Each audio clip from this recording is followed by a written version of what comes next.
Hey guys, Jack Scalfani here, and it is a bunch of snow outside. It's a snow day. Thought I'd take a moment to kick back into some tech time. The holidays were great, and we had a lot going on. And then I just got back from Barbecue Wars tour on the Jack on the Go show, so it's been crazy busy. But I've got a tech question for you. I was buying the movie It, the Stephen King, the new version that just came out, and I purchased it, and I thought, you know what? I'm starting to collect a lot of movies on iTunes.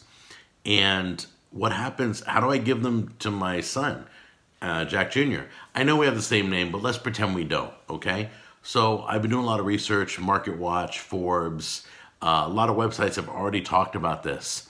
And you do not own the movie. I'm like, what? I just found this out. I mean, literally, this is new to me. You don't own the movie. You pay a full DVD movie price, but you're just buying the rights to look at it. And as of right now, it's not transferable. So when somebody dies, they're not allowed to. Now, I know what you're thinking. Don't get me wrong.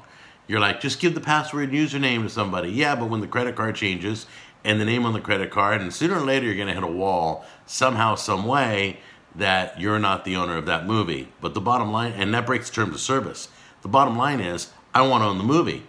When I bought DVDs, I own the movie. That is my copy. I can take anywhere, and I can give to anybody, and I can resell it, and I can do whatever I want with it.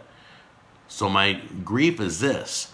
Should I be buying my music and my movies on iTunes? Some people's they're buying their books. And then the next question, do I own the books on my Kindle?